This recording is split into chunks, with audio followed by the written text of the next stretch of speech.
한번 따라합시다. 주의 자녀를 어떻게 기를까? 강조를 하세요. 어떻게 기를까?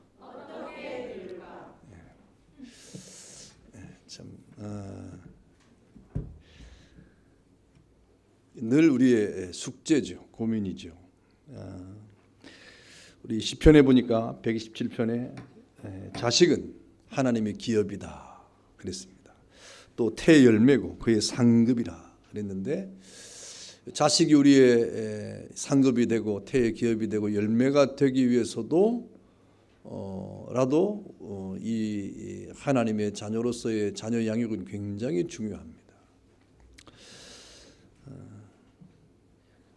그리고 계속해서 젊은 자의 자식은 장사의 중에 전통 같다. 전쟁터에 나갈 때 그 장사 중에 전통에 그 화살이 있는 사람은 부끄러움을 당하지 않고 그 전통에 화살이 가득한 사람은 복되다 그랬습니다. 싸울 힘이 있다 이 말입니다. 싸울 힘이 있다. 자녀가 얼마나 중요한가를 우리에게 말씀하고 있는 것이죠. 실제로 이 자식의 그 아비의 영광 아닙니까? 자녀가 잘하면 그 부모가 영광을 얻는 거예요. 그 부모가 영광을 얻는 겁니다. 그런데 이 자녀를 통해서 영광을 얻으려고 하면 그냥 자녀만 잘해서 될 게 아닙니다. 그 부모가 잘해야 자녀가 잘 되는 거예요. 여기서 잘 된다는 말을 또 우리는 굉장히 오해를 많이 합니다. 세상적으로 뭐 부유하고 높이 되고 권세를 얻는, 여러분 요즘에 이 권세를 얻어서 부모의 영광이 된 사람이 얼마나 됩니까? 뭐 장관이 되고 차관이 되고 법무부 장관이 되고 뭐 판사가 되고 뭐가 되고 그러면 다 요즘에 TV에서 얼마나 정말 요즘 같아서는 장관을 안 하는 게 더 좋다. 요즘 같아서는 높은 자리 안 하는 게 훨씬 좋은 그런 시대를 우리가 만나고 있지 않습니까? 뭐 요즘 시대만 그렇겠습니까? 모든 시대가 다 그런 거예요. 모든 시대가 다 마찬가지입니다. 그래서 오늘 이 출애굽기에 있는 말씀을 통해서 이 시대를 비롯해서 이 세상이 만나는 기독교적 우리 자녀 교육에 대한 위기가 매 시대마다 존재하고 있다는 것을 여러분 기억해야 됩니다. 그래서 우리 자녀 교육을 여러분 이렇게 생각할 때 그냥 우리 자녀들이 주일날 교회 예배 드리고 뭐 이러면 잘 되겠지, 뭐 이상이 없겠지 이래 생각하면 안 됩니다. 여러분 이제 곧 3월 1일이잖아요. 3월 1일이 무슨 날입니까? 우리 호플라 그 부흥회 시작하는 날이죠. 맞잖아요. 그렇죠? 3월 1일이 무슨 날이라고요? 뭐라고요? 3.1절이죠. 3.1절. 3.1절. 나 이번에 물은 건 3.1절 대답을 원했던 거예요. 3.1절인데 3.1절이 몇 년도에 일어났습니까? 3월 1일 1919년 김인현 3월 1일 독립선언을 하고 막 이렇게 했잖아요. 거기에 선언문에 마지막에 기록한 이름들이 있어요. 몇 명입니까? 33명이잖아요. 33명이 그 이름을 다 썼어요. 그런데 그 가운데 기독교인이 16명이 그렇습니다. 반이에요. 반. 목사, 장로. 얼마나 귀한 이름들입니까? 청주에 가면 청주에 이 시민공원이 있는데 청주에 공원 가면 그 33인 가운데 기독교의 이 이름이 등재된 사람의 동상을 다 세워놨어요. 그런데 이 역사학자들이나 이런 사람들이 거기 있는 동상을 빨리 없애라 이 말입니다. 그렇게 말합니다. 빨리 없애라 이 말입니다. 왜 그런 동상을 세워놓느냐 이렇게 말하는 거예요. 왜 그럴까요? 왜 그런지 아십니까? 정말 빛나는 이름들임에도 불구하고 그분들이 나중에 다 변절합니다. 변절. 변절을 한다니까요. 변절을 한다니까요. 마음이 돌아선다니까요. 얼마나 위대한 이름을 기록해놓고도 나중에는 일본의 앞에 변절을 합니다. 많은 사람들이. 다는 아닙니다만은. 왜 그런 일이 벌어지느냐? 끝까지 신앙을 고수하지 못하는 거예요. 끝까지. 다시 말하면 결정적인 순간에 구멍이 나는 겁니다. 결정적인 순간에. 여러분도 마찬가지고, 본문도 시작 안 했어요 지금. 뭐 들어가지도 않았는데, 여러분도 마찬가지고, 우리 아이들도 마찬가지고, 뭐 평소에는 아무 이상이 없어요. 아무 이상이 없습니다. 뭐 예배 드리죠. 뭐 하라고 하면 뭐 이렇게 일을 하죠. 뭐 아무 이상이 없는 것 같아요. 그런데 결정적인 순간에 구멍이 납니다. 결정적인 순간에. 이게 문제입니다. 이게 문제인 거예요. 제가 언젠가 한번 얘기했는데 이 끝까지 하는 러시아 말이 뭐라 그랬죠? 이 기억을 못 하겠지. 제가 러시아 갔을 때 거기 선교사님이 끝까지 하면서 그 말을 하더라고요. 그 러시아 말이 다칸차 이렇게 하는 거예요. 끝까지. 우리 이 신앙이라고 하는 것은 끝까지 가야 되는 거예요. 그 끝이 어디입니까? 우리 신앙의 끝이 어디입니까? 우리 신앙의 끝이 어디예요? 이 세상에서 우리 신앙의 끝이 어디예요? 죽음이지, 뭘 죽음. 죽기까지 이 말이에요. 죽기까지. 죽기까지 신앙을 지키는 것이 여러분 신앙 지키는 거예요. 잘 신앙을 지키다가 죽음 앞에서 살짝 변심하든지, 뭐 이렇게 잘 신앙을 지키다가 어려운 일이 왔을 때 탁 넘어지든지, 신앙을 잘 지키다가 뭐 곤란한 일이 생기면 딱 피하든지, 신앙을 잘 지키다가 조금 이렇게 정말 회피하고 싶은 일이 있을 때 확 이거는 끝까지 신앙을 지키는 게 아닙니다. 그럴 때 구멍이 나는 거예요. 그럴 때 33명의 이 이름을 독립선언문에 탁 기재를 하는 용기를 냈다가도 마지막에 압제가 오면, 환란이 찾아오면 나 안 그랬습니다 이래버리는 겁니다. 이게 평소의 신앙에 그대로 드러나게 되는 거예요. 주의를 지키겠다 하고 마음을 먹으면 끝까지, 따라합시다.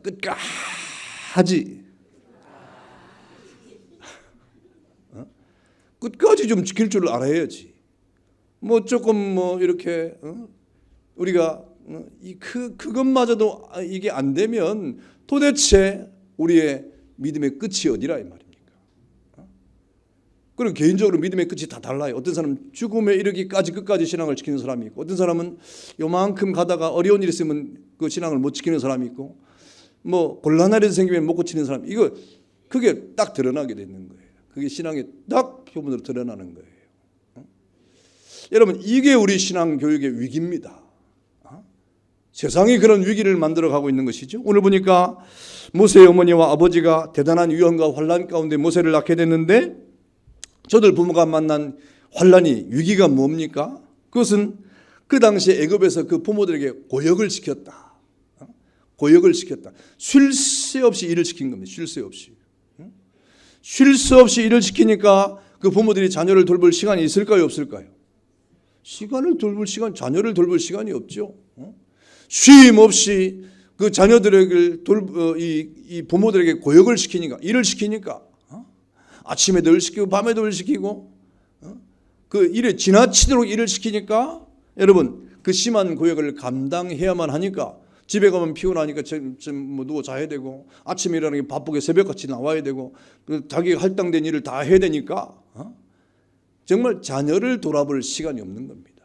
그런 위기, 환란, 자녀에 대한 위기가 생긴 겁니다.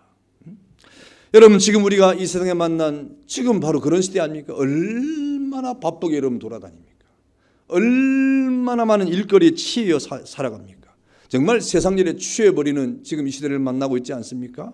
마치 이렇게 힘들어 일하지 아니하고 바쁘지 아니하면 도태되는 것 같고, 그리고 이 세상 속에서 내가 이렇게 뒤처지는 것 같은 그런 기분이 드는 시대 아닙니까? 그래서 사람들은 분주해요. 뭔가 바쁩니다. 일을 하기에 바쁘고 분주하는 삶을 살아가니까 자녀 교육을 돌아볼 시간이 없는 거예요. 자녀 교육에 시간을 할애할 시간이 없습니다. 그러면 자녀 교육은 끝나는 겁니다. 끝나는데 정말 감사하게도 이스라엘 백성들의 부모들이 그 바로왕의 명령을 따라서 고역을 하는데 그럼 왜 고욕을 시킵니까? 자녀 못 낳도록 고욕을 하는 거예요. 기독교 교육의 개성이 안 되도록 지금 일을 시키지 않습니까? 그런데 하나님이 은혜를 주어가지고 그 이스라엘 백성이 더 왕성하게 생산을 했다. 할렐루야. 이게 은혜인 거예요. 여러분이 자녀 교육은 여러분 우리 책임이 있는 것 같지만 정말 하나님이 여러분의 자녀를 돌보고 있음을 깨닫기를 축원합니다. 그래서 어느 순간에 나는 우리 자녀에 대해서 그렇게 막 애를 쓰고 뭐 이렇게 교육을 안 하고 뭐 이렇게 좀 그런 것 같은데 자신이 일이 바쁘니까. 그런데 하나님이 우리 자녀들을 길러내는 이 놀라운 은혜를 우리가 경험하게 되는 거예요. 내가 한 만큼이 아니라 나보다 훨씬 더 하나님이 우리 자녀를 사랑하고 있구나. 여러분만큼만 자녀가 성장한다고 생각해 보십시오. 끔찍하지 않습니까? 여러분만큼만 우리 자녀들이 자라고 그 여러분 생각만큼만 아이들이 생각하고 여러분만큼만 아이들이 이렇게 이 활동 영역을 벌여간다고 하면 얼마나 끔찍하겠어요. 그런데 하나님은 그보다 훨씬 더 우리 아이들을 돌보고 계신다. 이게 하나님의 뜻이에요. 그러니 감사할 줄 알아야 됩니다. 그럼에도 불구하고 이 시대에 기독교 교육의 위기가 지금 찾아왔다. 왜? 바쁨이라고 하는 일이라고 하는 이 세상이 과거도 마찬가지지만 지금도 여전히 그런 일이 계속되고 있는 것입니다. 또 어떤 게 위기입니까? 지금 바로왕이 이스라엘 백성이 이렇게 왕성하게 생산을 하니까 그 다음 명령이 뭡니까? 남자들은 다 죽여버리라 이 말입니다. 남자들은 다 죽여라 하는 이 바로왕이 이 애굽에 살고 있는 이스라엘 백성들이 이 고역 정책을 환란을 많은 심한 고역을 감당한 일을 감당하게 했는데도 실패하니까 그 다음에는 아예 노골적으로 히브리 산파들에게 명령하기를 히브리 여인들이 아들을 낳아버리거든 죽여버려라 하는 명령을 내린 겁니다. 위기 아닙니까? 자녀들을 죽이는 거예요. 세상이. 이 세상이 우리 자녀들을 죽입니다. 그런데 어떤 일이 벌어집니까? 히브리 산파들이 하나님을 두려워함으로 바로왕의 명령을 어기고 이스라엘 남자를 살려주는 거예요. 여러분 이렇게 이 남자를 죽이라고 하는 명령이 떨어진 위기, 이 세상이 바로 우리 자녀들을 그야말로 빼앗아가는 시대를 만났다 이 말입니다. 우리 자녀들을 빼앗아갑니다. 그러니 자식을 얻는 것이 비극일 때가 지금 찾아왔다. 여러분 남자아이를 다 죽여야 되는 그런 시대에 남자아이를 낳아보세요. 비극 아닙니까? 생명을 얻은 기쁨은 있지만 한편으로는 비극이에요. 그 아이를 죽여야 되니까 자기 손을 못 죽이니까 관리들이 빼앗아가고 또 아니라면 오늘 모세처럼 숨겨야 되는 이런 비극적인 시대를 지금 우리가 만나고 있는 겁니다. 모세 시대와 더불어서.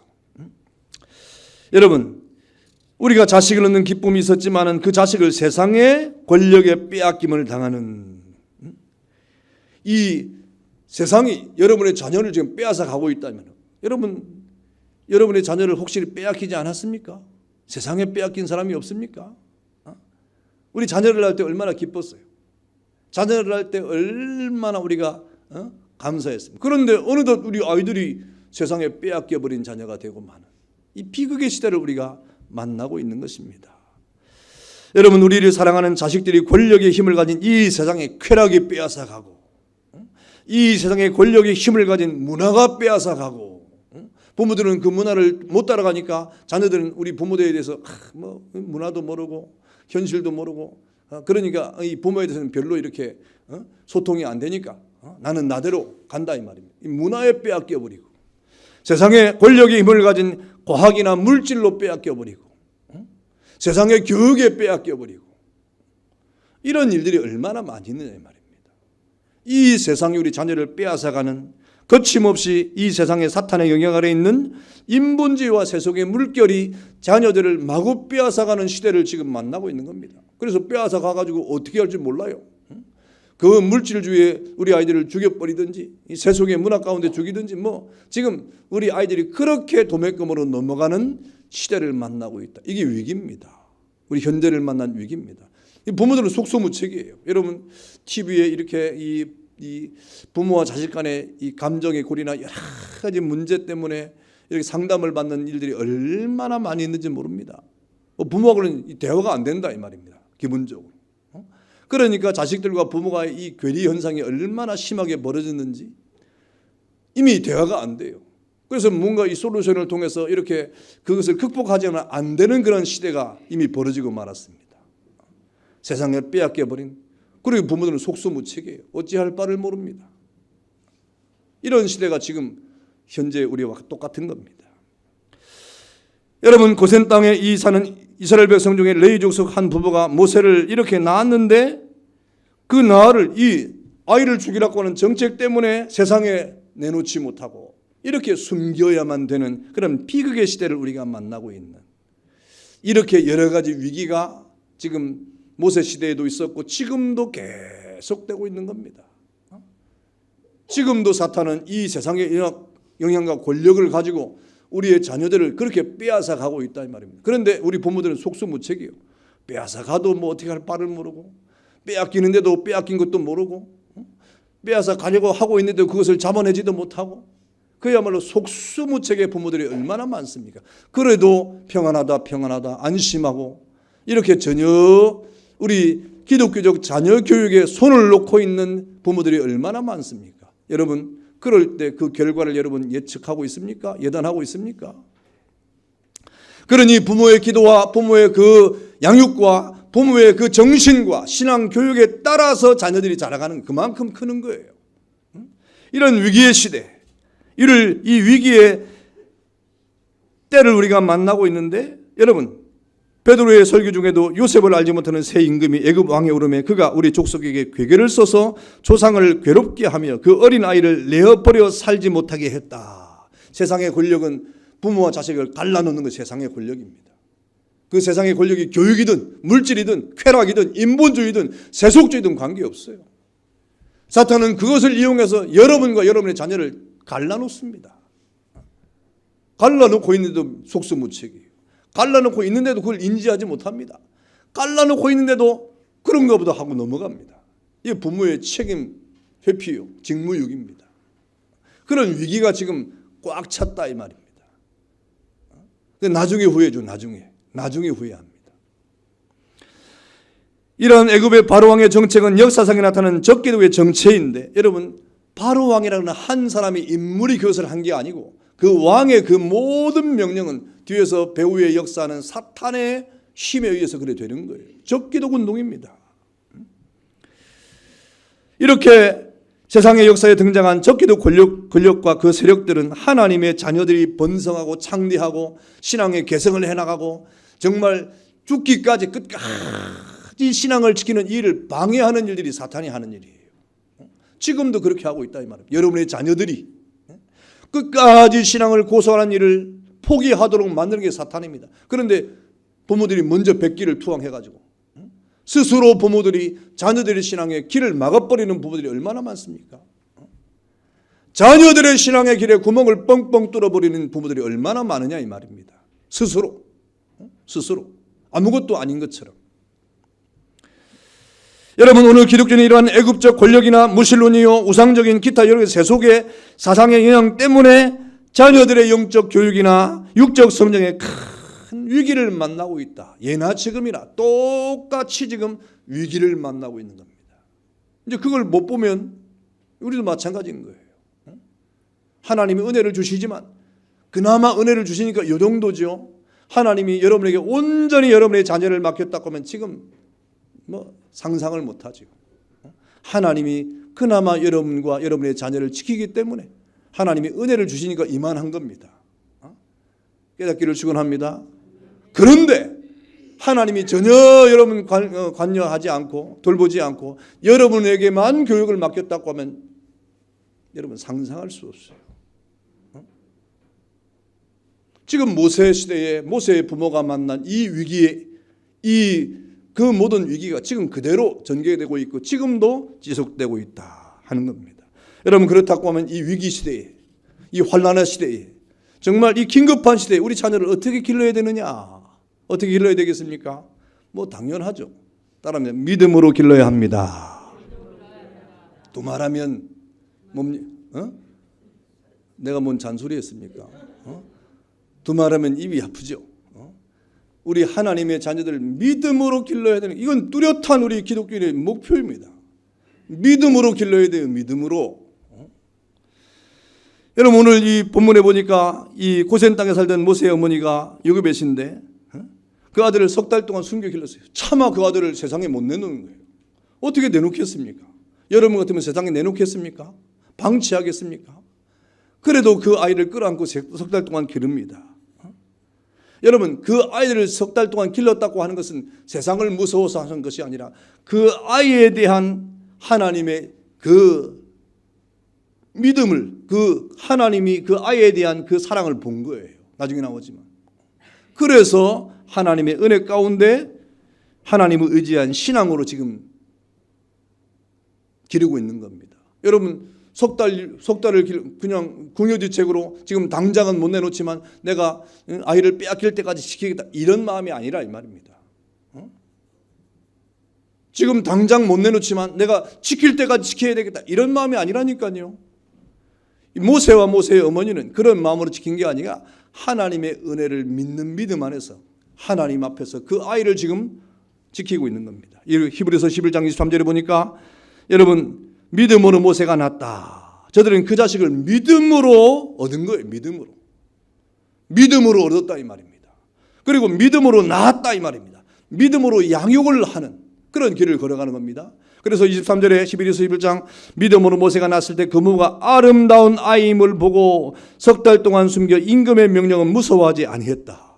세상의 그 권력과 세상의 그 흐름과 세상의 그런 유행과 세상에 이렇게 흘러가고 있는 그 역사 앞에 그 전혀 관계하지 아니하고 믿음으로 그 아이를 기르려고 하는 그런 마음을 가졌다 이 말입니다. 여러분, 부모들이 그런 마음이 필요합니다. 내 자식을 믿음으로 키워야 되겠다. 내 자식을 믿음으로 키워야 되겠다. 그런 마음을 갖기를 축원합니다. 그걸 성경에 보니까 우리 자녀를 믿음으로 키우라고 그랬어요. 믿음으로. 여러분, 신앙교육이 우리 자녀의 가장 본질적인 것입니다. 신앙교육이 잘못되면 여러분, 지금은 몰라요. 지금 중학교 다니고 지금 초등학교 다니고 유치원 다니고 지금 고등학교 다니고 지금 대학, 그것도 몰라요. 이제 우리나라의 어떤 그 교육, 유치원, 초등학교, 중학교, 고등학교, 대학교 이 정규 과정의 틀에 안에 있을 때는 그거 모릅니다. 왜? 부모들이 뭐 이렇게 교육비를 대줘야 되고 뭐 길러야 되니까 그때까지는 별 이렇게 이상이 못 느껴요. 그런데 딱 정규 과정이 끝나고 사회에 나가버리면 그것이 확 드러납니다. 불붙듯이 드러납니다. 여러분의 그늘을 떠나버려요.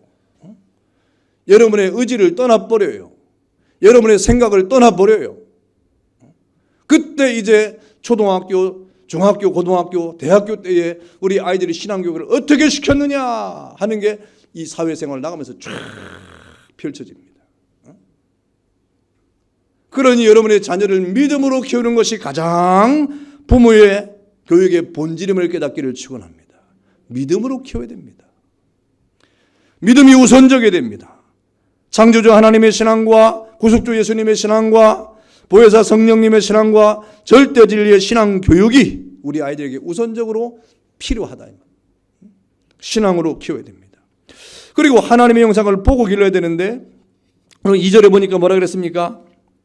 2절에 그 여자가 임신하여 아들을 낳으니 그가 잘생긴 것을 보고 석 달 동안 그를 숨겼으나, 이 아들이 잘생겼다고 하는 준수함이라고 하는 말, 준수함. 히브리서 11장 23절에는 믿음으로 모세가 낳았을 때 그 부모가 아름다운 아임을 보고, 잘생긴 아이, 그 아이가 뭐 외모적으로 잘생겼다는 말이 아니에요. 그 아이가 뭐 태어날 때 잘생긴 아이 봤습니까? 저는 뭐 아이가 딱 태어날 때 잘생긴 건 전혀 몰라요. 뭐 이거 생긴 게 잘생긴 건 그걸 어떻게 압니까? 태어났을 때. 그리고 정말 잘생겼다고 생각하는 사람이 있습니까? 우리 찬양인 찬송이 그 딱 태어났을 때 그 사진은 제가 아직도 휴대폰에 있어요. 가서 내가 찍은 거예요. 지금 그 얼굴이 조금씩은 있습니다. 그걸 보고 잘생겼다고, 그게 어디 있어요? 제가 그때 가서 잘생겼다고 말했지만. 지금 보니까 아주 또랑또랑하고 뭐 크면서 이제 그게 나타나는 거잖아요. 그 피동이가 뭐 잘생겨, 얼마나 잘생겼어요. 모세의 부모가 모세를 낳고 준수함을 보았다. 여기 성경에 오늘 보니까 잘생긴 것을 보았다. 외모적인 그 잘생김이 아닙니다. 하나님의 형상을 보았다. 아, 이 아이가 하나님의 사랑의 은혜 가운데 태어났구나. 하나님의 형상을 본 거예요. 여러분, 그래서 석 달 동안 숨길 힘을 얻은 겁니다. 여러분 사도행전 7장 10절에 보니까 그때 모세가 낳는데 하나님 보시기에 아름다웠다. 그래서 부친의 집에 석 달 동안 숨겼다 그랬습니다. 그 아름다움은 하나님의 형상이, 그러니까 부모가 통찰력이 있는 거예요. 부모가 통찰력이 없으면 아이는 그냥 그런 아이입니다. 그래서 그 아이가 뭘 하면 뭐 잘못하면 밉고 잘하면 좋아하고, 이렇게 우리가 단세포적으로 아이를 대하면 안 돼요. 아이가 잘못할 수도 있죠. 실수할 수도 있죠. 또 잘할 수도 있지 않습니까? 그럼 어떤 아이가 맨날 잘하는 아이가 어디 있어요? 어떤 아이가 맨날 잘못하는 아이가 어디 있어요? 아이들은 잘하다가도 잘못하기도 하고, 또 잘못하기도 잘하기도 하고, 말을 잘 듣다가도 말을 안 들을 때도 있고 막 그런 거예요.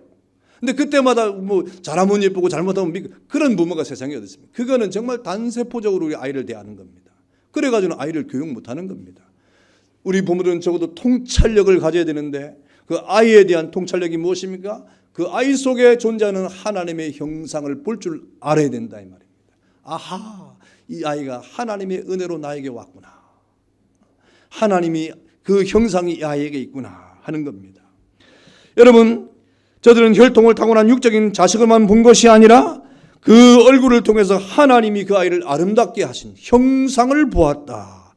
그래서 그 모세를 볼 때 그 부모들은 그 아이의 영의 통찰력을 통해서 하나님 앞에 받은 생명임을 깨닫고 그 아이를 향한 얼마나 뜨거운 이 영열이 불타고 있는 것입니다.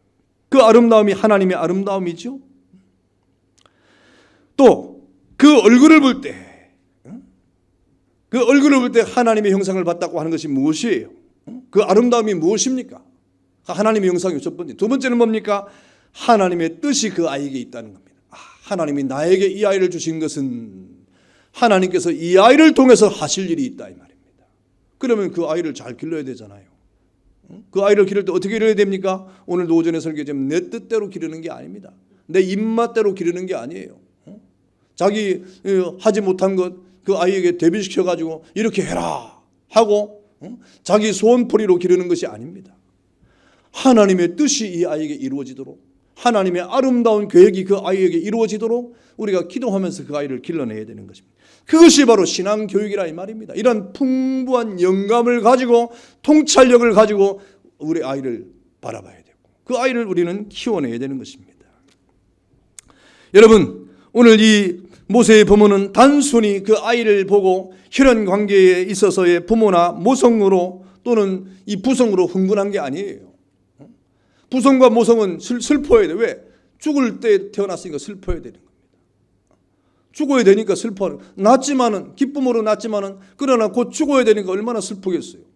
그러니까 이 육신적인 인간의 부성과 모성은 그 아이를 봤을 때 슬퍼할 수밖에 없지만은, 그러나 그 부모는 그 모든 환경을 뛰어넘는 하나님의 형상과 아름다움을 보고 그 아이를 통하여 비록 지금은 그 죽음의 곡성이 진동하는 그때지만은, 사망의 그늘이 이렇게 온 세상을 덮어버린 그 시대이지만은 하나님이 분명히 이 아이를 통하여 하실 일이 있음을 보는 통찰력이 있었다 이 말입니다. 여러분, 이 시대가 얼마나 어려운 시대입니까?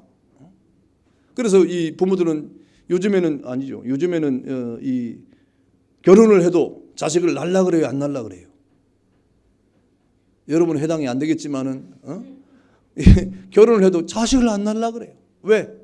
힘들다 이 말입니다. 육신적인 것만 생각하는 거예요. 세상적인 것만 생각하는 거예요. 아이를 가지면, 아이를 낳으면 힘들다. 이게 딱 박혀 있어요. 양육 때문에 힘들다 이 말입니다. 뒷바라지 할 때 힘들다 이 말이에요. 결혼시키기도 힘들다 이 말입니다. 또 결혼하고 아이를 또 낳으면 그것도 봐줘야 된다 이 말입니다. 이런 것 때문에 요즘 사람들은 아이를 안 낳으려고 하는, 이게 다 육신적인 생각입니다. 세상적인 생각입니다.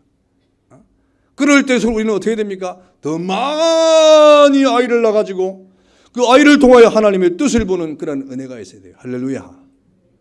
아멘을 안 하시는 겁니다. 청년들, 하나님의 뜻 앞에서 여러분이 나중에 결혼을 하거들라, 뭐 요즘 세상의 사람들처럼 아이를 낳으면 고생이다 이런 생각하지 마세요. 그런 생각은 세상적인 생각입니다. 세상의 유행 따라가는 거예요. 하나님이 나에게 주신 그 생명을 통하여 하나님의 뜻이 있음을 볼 줄 아는 통찰력을 가진 부모가 되어야 됩니다. 그래야 신앙 교육이 되는 거예요. 여러분, 그런 통찰력을 가지고 그 얼굴에서 거룩한 하나님의 뜻을 찾을 줄 알았던 부모였고, 볼 줄 알았고, 읽을 줄 알았고, 생각할 줄 알았다. 그것이 그 부모의 희망이었다. 어둠과 고통과 죽음의 그런 환경 가운데 그것이 그들의 희망이었다 이 말입니다. 그래서 그 아이를 애굽 사람에게 빼앗길 수가 없던 겁니다. 빼앗겨서는 안 되지요. 그래서 석 달 동안 그를 숨겨 키웠다. 신앙 교육입니다. 어려서부터. 석 달 동안 뭐 아예 젖만 줬겠어요? 얼마나 기도했겠습니까? 또 그 아이에게 얼마나 말을 했겠습니까? 이게 유아교육. 유아교육을 한 거예요. 석 달 동안.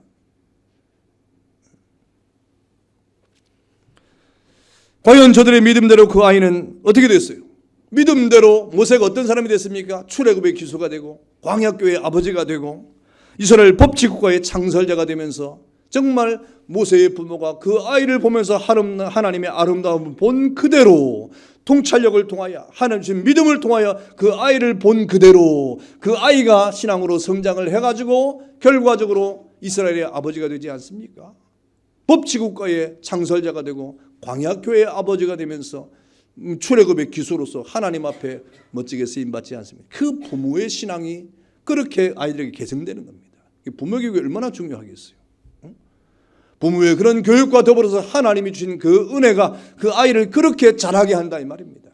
위기를 만난 이 시대에 우리가 위기 앞에 다 넋놓고 손 놓고 마음을 놓고 그리고 세상의 그 교육과 세상의 모든 유행을 따라서 우리가 아이를 이렇게 방치한다고 하면, 만약에 모세가 그랬다고 하면 모세는 벌써 죽었습니다.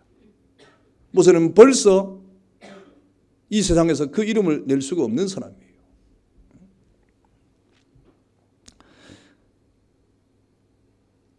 여러분, 우리의 자녀 얼굴에서 하나님의 형상을 찾는, 여러분의 자녀를 이렇게 보세요. 그럼 뭐 이렇게 그냥 갑자기 막 보면 애들이 당황하잖아요. 뭐 잘 때 한번 보세요. 잘 때.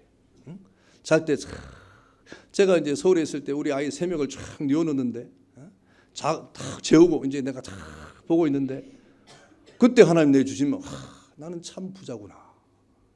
그런 마음을 줬어요. 야, 난 참 그때 3명이 잘 없었거든. 다른 사람보다 내가 훨씬 부자다. 나보다 더 부자인 사람이 우리 교회에 있어가지고. 그거 뉘어놓고 내가 그렇게 생각했다고. 야, 다른 사람은 3명을 어떻게 기르려고 그럽니까? 이런 얘기를 자꾸 하는 거예요. 그래서 그 기르는 게 힘든가? 저는 전혀 모르니까. 기르는 게 뭐 이렇게 힘드냐? 뭐 아이를 낳는데 뭐 기르는 게 뭐 이렇게 힘드냐? 하고 저는 제가 전도사 때 뭘 알겠습니까? 아이 낳는 것만 좋은 거예요. 그게 나와보니까 그런데 아이 3명이 탁 누워 자는데 딱 쳐다보니까 하나님이 그런 마음, 야, 난 부자구나. 내 부유하겠다 이 말입니다. 할렐루야. 제가 얼마나 부유하게 사는지 몰라요. 마음이 부유하고 영이 부유하고 우리 아이들 볼 때마다 내가 부유합니다. 그 아이들이 그러면 맨날 말을 잘 들어서 부유하냐? 아니에요. 말을 안 들을 때는 얼마나 안 들어. 제가 여기 대구 와가지고 우리 아이가 그 큰애는 중국에 있었고 둘째가 2학년? 자 2학년 또 갔대요. 민호는 이제 유치원 갈 데가 없어가지고 막 신방 가야 되는데 뭐 어떻게 집에 놓을 수도 없고 그래서 알아보니까 없어요. 그 성남초등학교에 그 병설 유치원에 가니까 그 토요일 날인가 금요일 날 한 명이 나갔대요. 그래서 한 명 받을 수 있답니다. 그래서 얼른 집어넣고 우리는 신방 갔는데 그런데 우리 애들이 여러분 지금 볼 때 여러분 우리 아이들이 굉장히 뭐 조용하고 말도 잘 듣고 뭐 아무 걱정 없이 이렇게 잘한 건 아니에요. 우리 지훈이는 얼마나 말을 안 듣는지 몰라요. 뭐 하가면 안 하고 어떤 때는 뭐 갑자기 뭐 밀가루 한 봉대를 가져와 가지고 너 뭐 하려고 그래? 제빵을 한다 그러는 뭐 자기는 앞으로 제빵의 길을 가겠다 이 말입니다. 그러더니 막 집에서 뭐 이렇게 얘기가 안 돼요. 얘기가 안 돼요. 그래서 뭐 그때 요 지원 씨도 요 밖에 여기 살았는데 그때 나한테 얘기를 했어요. 얘기도 안 해주고 말이에요. 그 지훈이 그 재료들 자기가 숨겨주는 거예요. 그 거기다 재료 숨겨주고 자기는 이제 아는 척하고 와. 그러니 뭐 얘기도 안 되고 뭐도 얼마나 말을 안 듣는지 몰랐습니다. 엄마하고는 말도 안 되고 내가 불러놓고 얘기하면 조금 이렇게 듣는 것 같은데 또 안 들어요. 그럼 얼마나 믿겠습니까? 미울까요? 안 그래요. 안 그래요. 미울 수가 없죠. 우리 민호는 표미로 오늘 안 보였잖아요. 지금 저 캄보디아 갔어요. 캄보디아 선교 학교에서 가는 프로그램이 있어가지고 내일 옵니다. 그래서 얘는 참 착하게 컸는데 갑자기 6학년이 되더니 머리를 장발로 막 기르는 거 있지. 와, 그 사진을 제가 지금 보여주면 기겁을 합니다. 뭐 온갖 머리를 참 눈을 이쪽 하나 가렸어요. 여기는 반쯤 가리고 막 이래 가지고 막 와, 깎으래도 안 깎고 막 참 첫째는 중국에 있으니까 뭘 하는지 모르고 그런데 와서 보니까 쟤도 말을 안 듣는 스타일이에요. 그러니 3명 있으면 내가 폭발할 것 같으니까 하나는 절로 보내고 여러분 아이가 잘한다고 좋아하고 잘못한다고 화를 내는 부모가 어디 있습니까? 그것으로 왔다 갔다 하면 안 되는 거예요. 그거는 정말 단세포적으로 아이를 대하는 겁니다. 아이가 못할 때도 있고 잘할 때도 있는 거예요. 제가 그 아이를 그렇게 눕혀놓고 야 나는 부자다. 그것이 지금까지 계속되는 겁니다. 비록 중간에 여러 가지 왔다 갔다 하는 것이 많이 있었지만 그러나 그럼에도 불구하고 하나님이 우리 아이를 통하여 하실 일이 있다. 이 부모의 믿음입니다. 그래 절대로 우리 아이들이 하나님이 하실 일을 할 아이들이니까 신앙으로 바로 커야 되지 않겠습니까? 그러니까 주의를 지키는 것이나 교회에서 하는 일은 뭐 우리 아이를 서울에 때 이 어린이집에 보낼 때도 교회 중심이었어요. 교회 중심. 뭐 교회에서만 어린이집 안 보냈습니다. 가지 말아라. 교회 중심이다. 여러분 그렇게 하라는 말은 아닙니다. 그럼에도 주일 성전을 하게 하라 이 말입니다. 주님 앞에 여러분 헌신하게 할 때는 그것을 끝까지 여러분 신앙은 죽기까지 하는 거예요. 마지막에 변절 아무것도 없습니다. 여러분 33명의 이 독립기념 선언문에 서명한 가운데 16명이나 되는 많은 기독교의 우리 기라상 같은 분들이 지금은 입을 못 열어요. 창피해가지고. 이름은 올렸는데 나중에 변절해 버리니까. 여러분 지금 초등학교, 중학교, 고등학교, 대학교 때 신앙생활 조금 한다. 나중에 이제 사회 나가봐야 돼요. 사회에 나가봐야 직장 생활해봐야 거기에서 여러분 신앙이 그동안에 정말 하나님 앞에서 끝까지 믿음의 교육을 받았느냐. 교회에서도 그렇고 부모에게서도 그렇고 교회만 한다고 되는 게 아닙니다. 교회는 뭐 원칙적으로 가르치니까 주일 어디 가지 말라고 말하죠. 원칙적으로 하니까. 교회에서 주일 어디 가라고 하는 교사 있으면 저한테 말하세요. 그 교사는 자격이 없습니다. 교회는 원칙적으로 말하죠. 그런데 집에는 원칙이 없어요. 그냥 네 마음대로 해라. 이래버리면 이제 구멍이 나는 거예요. 지금은 그 구멍이 별로 이렇게 심각하게 보이지 않지만 여러분 그것은 반드시 그 아이의 인격이 무너지고 신앙이 무너지는 단초가 되는 것을 깨닫기를 축원합니다. 그러니 신앙교육을 잘 시키라 이 말입니다. 그러니 신앙교육을 잘 시키라 이 말입니다. 여러분 자녀는 우리의 충족의 대상이 아닙니다. 자녀를 통해서 자신의 어떤 충족을 하려고 하고 자녀를 통해서 자기가 못다한 것을 좀 해보게 하고 자녀를 통해서 무엇인가 이루려고 하는 것은 그건 잘못된 부모예요. 자녀를 통하여 하나님의 뜻이 이루어지도록 하는 것이 제대로 된 신앙의 교육 부모인 것을 믿기를 축원합니다. 자녀를 통하여 하나님의 뜻이 이루어집니다. 여러분 우리 자녀를 어떻게 길러야 됩니까? 따라합니다. 결단적이고 능동적인 교육 방법으로 길러야 된다. 그게 뭡니까? 여기는 육정의 부모의 마음으로부터 분리시켜야 돼요. 자녀를 여러분의 육신의 욕심으로부터 분리해야 됩니다. 내 욕심을 자꾸 연결시키면 안 돼요. 부모는 늘 자녀에게 뭘 바라는 게 있어요. 저도 바라는 게 있지 않겠습니까? 그거는 내 바람이고 그 아이는 아이인 거예요. 내 바람과 그 모든 것들을 자꾸 자녀에게 투영시키면 안 됩니다.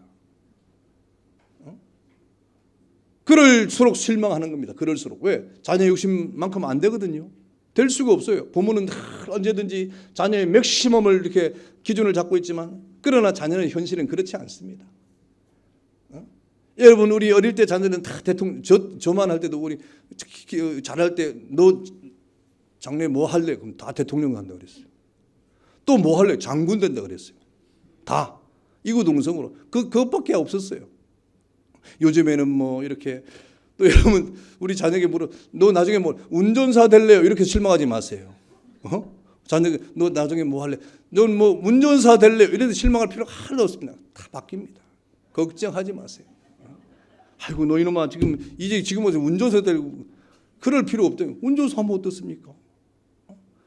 옛날에는 다 대통령 가다 지금 아무것도 못하는 사람 얼마나 많은데. 그런 거 생각할 필요 없어요. 부모의 욕심으로부터 자녀를 분리시키는 것이 제일 중대합니다. 신앙교육의 아주 중대한 말, 여러분의 욕심과 여러분의 욕정을 따라서 자녀 교육에 자꾸 결벽시키면 안 돼요. 여러분, 모세의 부모들은 그를 더 이상 숨길 수 없었지 않습니까? 그래서 그들은 그 아이의 교육 방법을 이제 어떻게 했습니까? 적극적으로, 능동적으로 바꾸기 시작했습니다. 결단했어요. 소극적으로 이제 숨겨서 기르는 것 이거 안 되니까 이제는 더 적극적으로, 능동적으로 바꾸었어요. 그래서 그 모세를 더 세상에 내놓는 방법을 취했는데, 그것은 버리는 게 아닙니다. 모세를 세상에 내놓아서 세상으로부터 하나님의 뜻이 어떻게 이루어지는 것을 섭리를 보는 능동적인 교육의 방법을 취했다 이 말입니다. 이 얼마나 멋있는 방법입니까? 얼마나 멋있는 방법입니까? 하나님을 믿는, 하나님의 섭리를 믿는 그런 방법이에요. 그래서 그 아이를 위해서 갈대 상자를 만들었어요. 갈대 상자를 만들고 거기에 역청과 그 진흙을 발라붙여 가지고 물이 새지지 않도록 해가지고 그 아이를 거기에 담아서 하수구에 띄웠다 이 말입니다. 그 아이를 발견한 사람은 누구든 다 알아요. 이게 히브리인의 아이인 걸 다 알죠. 그때는 다 죽음의 그런 시대니까. 여러분, 이것은 결코 모세의 부모가 그 모세를 포기한 것이 아닙니다. 교육을 포기한 게 아니에요. 자녀 교육의 필수 과정, 그것이 여러분 이 세상을 살아갈 동안에 여러분이 자녀 교육의 필수 과정이 뭐냐? 여러분의 욕심과 여러분의 욕망으로부터 우리 자녀를 세상에 내보내는 겁니다. 이게 부모의 필수 과정이에요. 그런데 요즘에 끝까지 뭐 부모가 붙들고 있는 그런 부모가 꽉 찼습니다. 거의 대부분입니다. 얼마 전에 끝난 스카이캐슬 봤습니까? 거기 드라마에 그 결과는 부모가 자식을 계속 붙잡고 있는 거예요. 너 뭐가 되라, 뭐가 돼야 된다. 우리의 가문의 전통이 의사다, 뭐다. 그걸 너 꼭 해야 된다. 우리 가정의 전통은 목사 아닙니다. 저도 우리 아버지가 목사가 아닌데 우리 가족의 전통의 목사가 되겠어요? 내가 우리 며느리에게도 너 목사가 되라고 말한 적이 없어요. 지가 결정해서 가는 거예요. 자신의 결정을 따라가는 겁니다. 여러분, 부모의 욕심과 그 욕망을 자식으로부터 단절시키는 것이 제일 기본적인 기독교 교육의 근본이에요.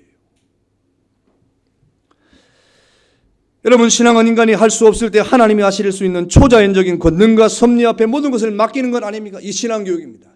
우리 자녀를 내 품이 아닌 하나님의 품에 맡기는, 그러면서 우리 자녀를 향한 그런 결정을 하는, 이 모세로 하여금 육정을 떠나게 하는, 왜?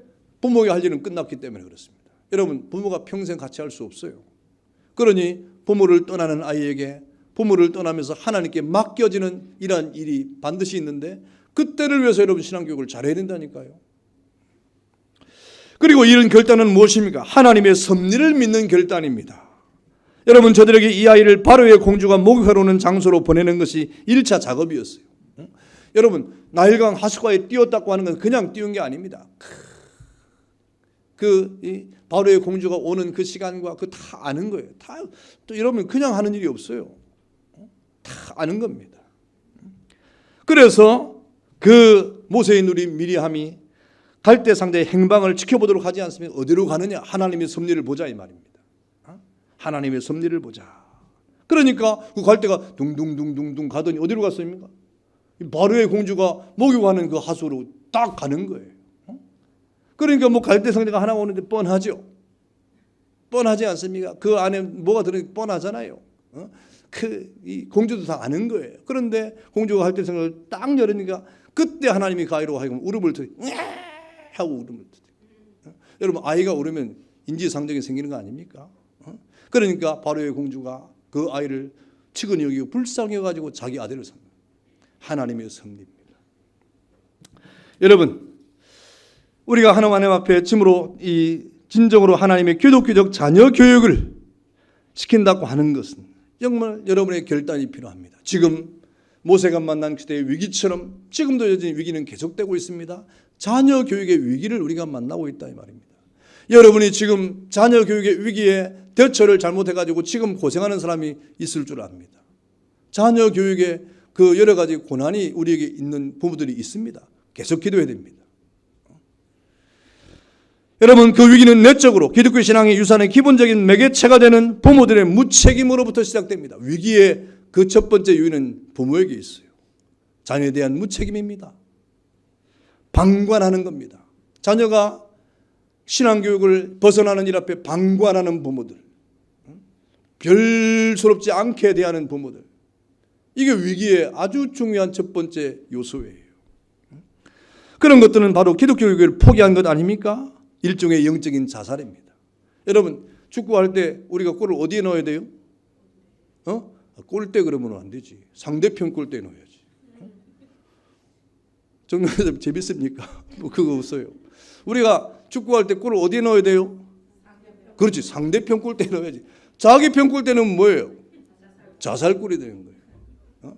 우리 신앙교육을 할 때 우리 자녀에 대한 교육에 대한 방관을 하고 방목을 하고 그 신앙교육에 대한 그 철저한 우리 교육이 없는 것이 바로 영적인 자살골을 먹는 것 같은 거예요. 왜 그런 일이 벌어지느냐? 아직도 그런 부모들은 그 자녀에게 주신 하나님의 형상을 못 보고 있기 때문에 통찰력이 없습니다. 아직도. 그 자녀를 향한 하나님의 뜻이 있는데 그 하나님의 뜻을 여전히 못 보고 있는 겁니다. 여전히 깨닫지 못하고 있는. 그래서 어찌 세상의 쪽으로 어떻게 해보려고 하는. 세상적인 교육과 세상적인 환경과 세상적인 그 흐름 속에서 무엇인가 어떻게 해보려고 하는 시도를 하는 것이 아직도 여전히 부모로서 하나님이 그 자녀에게 주신 하나님의 형상의 그 뜻을 깨닫지 못하고 그것을 바라보지 못하고 있기 때문에 거기에 매달리는 겁니다. 부모 책임 아닙니까? 아직도 자식을 모르는 거예요. 자녀를 모르는 거예요. 안다고 하지만 자녀를 모르는 겁니다. 하나님의 뜻을 여전히 깨닫지 못하는 것입니다. 부모는 그 자녀들 얼굴에서 자기의 형상을 찾으려고 합니다. 하나님의 형상을 찾아야 되는 자기 형상을 자꾸 찾으려고 그래요. 하나님의 뜻을 찾아야 되는 자꾸 자기 뜻을 찾으려고 그래요. 자녀를 향한 하나님의 형상이 분명히 있음에도 불구하고 거기서 자꾸 자기의 형상을 찾고 하나님의 뜻이 아닌 자기의 뜻을 찾으려고 하는 그 결과 저들은 하나님의 형상을 잃어버린 그런 결과가 되는 것이죠. 그게 내적인 위기입니다. 내적인 위기. 내적인 위기가 얼마나 무섭습니까?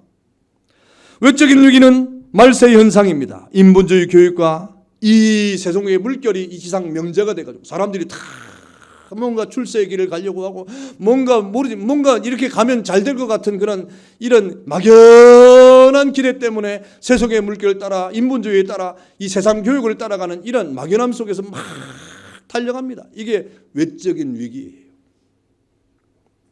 그 결과 어떤 일이 벌어집니까? 니무릇만 생산하는 거예요. 니무릇. 니무릇이 뭡니까?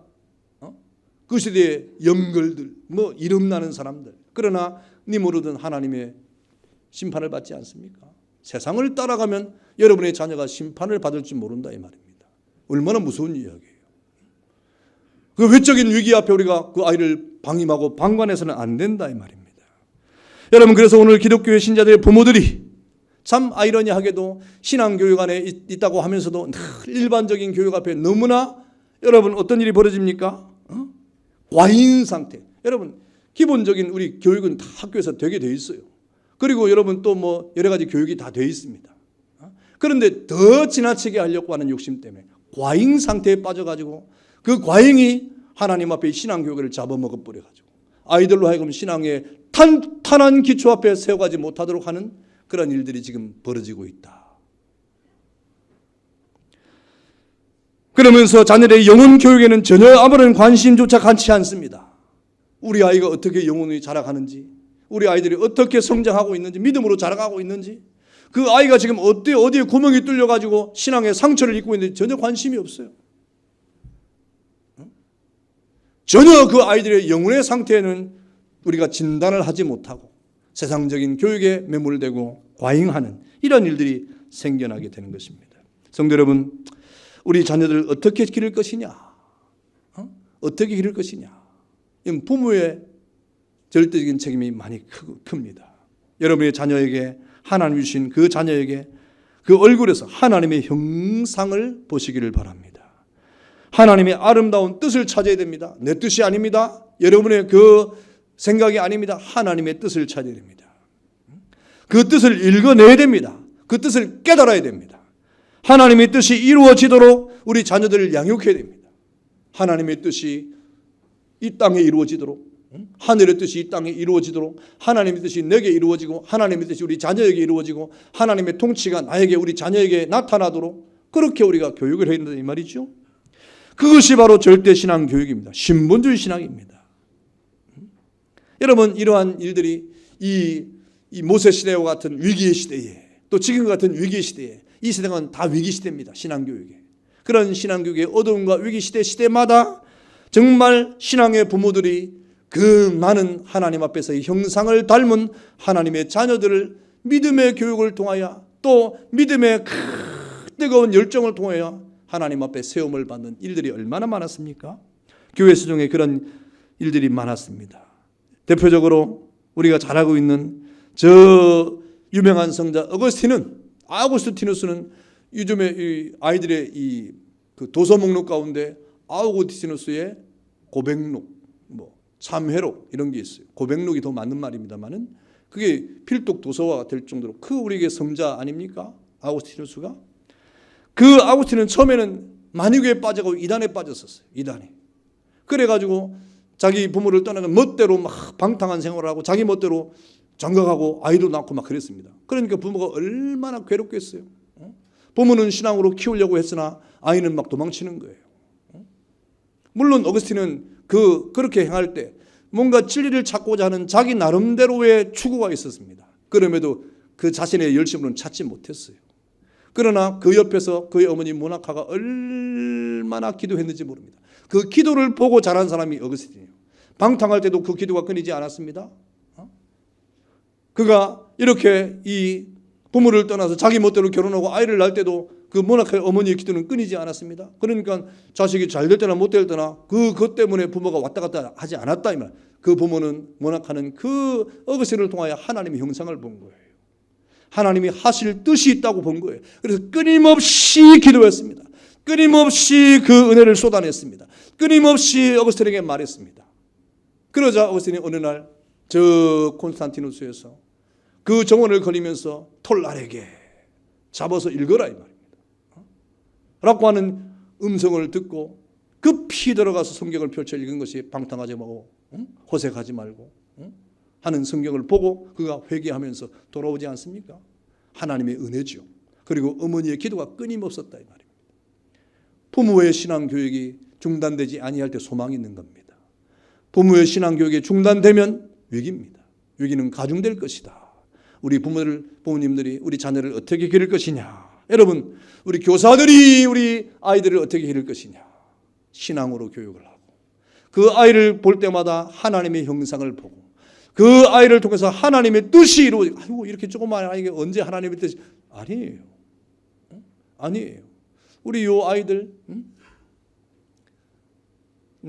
뭐 다 제가 올 때 유치원, 뭐 초등학교, 하민이는 뻘뻘 기는 아이, 뭐 이러지 않았습니까? 다 그런 아이들이에요. 소영이는 어릴 때 제가 신방 가면 제 무릎에 앉아가지고 막, 지금 무릎에 앉으면 앉겠습니까?